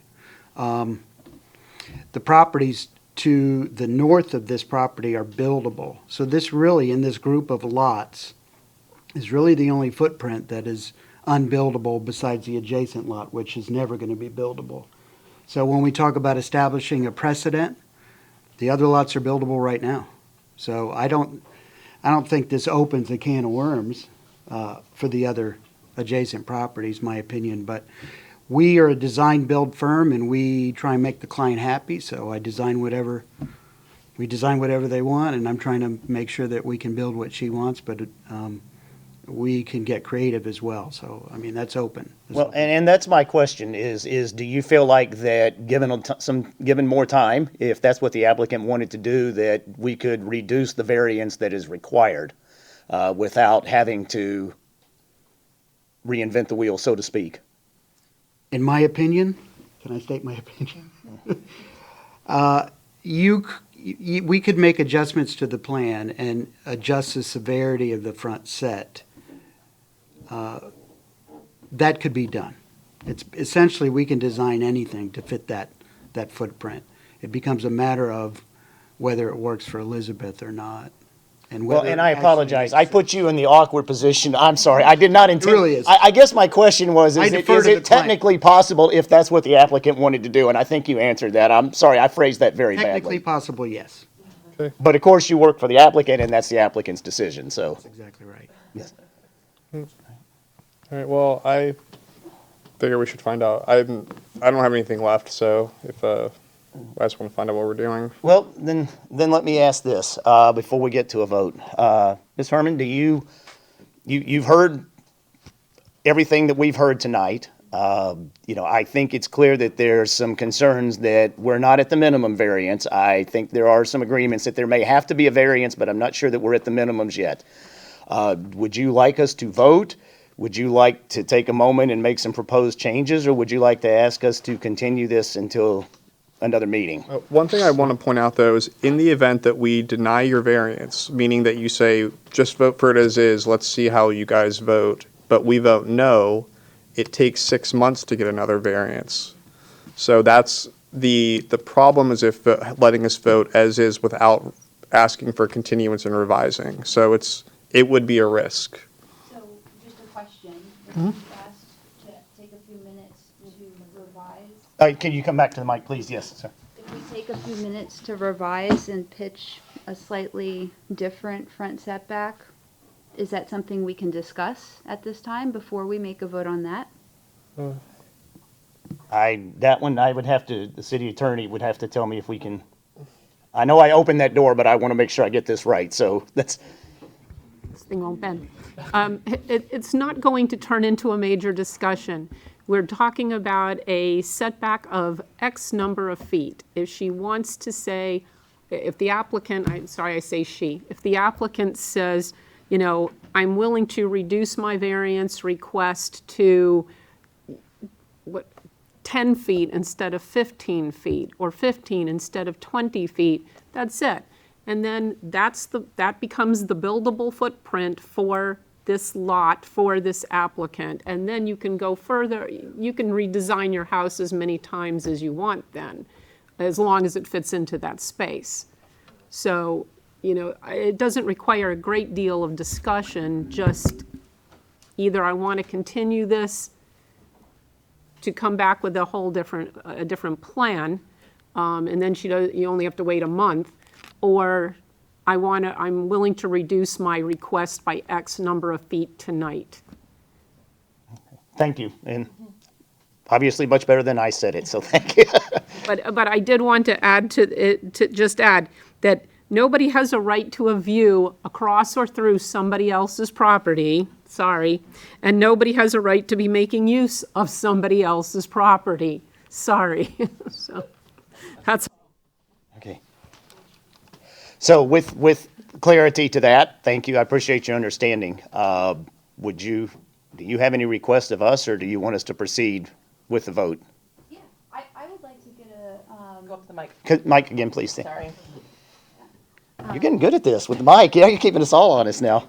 I would like to defer until next month to resubmit a site plan. I still want to apply for a front setback. I do not think that I would want to build a home that is a single wide, despite the creative challenge. I'm a designer myself. I love problem solving creatively. However, I don't think I want as interesting of a house as my southerly neighbor.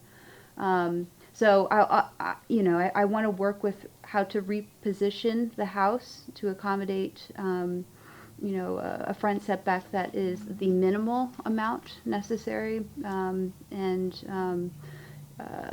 we can work on that and resubmit it before the next hearing. Okay, so just to clarify, you would like us to entertain a motion, which I will do here with the board in a moment, to continue this to March? Is that enough time for you, the next meeting? Plenty of time. Plenty If there was an earlier meeting, I could do it. Okay, fair enough. All right, do I have a motion for a continuance to the next meeting? I motion to, I do need to say one thing. This is going to have to be re-advertised, and the cost will be on the applicant. Do I pay that every single time? Is that? If it's got to be put into the newspaper again, it's up to you to pay it. Last time it was our error, and so you didn't have to pay that. So, okay. Okay, you still okay with it? Okay. All right, then go ahead with your motions. all right, I make it, Can I, was there an error on this week's agenda as well? Or is that just me? No, the error. Yeah, the error was on the neighbor notice. So the agenda is there wasn't an error in terms of, no, it's a totally different thing. all right, so I motion on project BA 2213 concerning 115 West River Drive that we grant the continuance to the next meeting to allow her to amend her plan, the applicant to amend her plan. Do I have a second? I second it. And a second? All in favor say aye. Aye. Aye. Any opposed? All right, then the motion for continuance to March 23rd is granted. Thank you. Okay. Moving on to other business. Is there any new business that any board member would like to raise?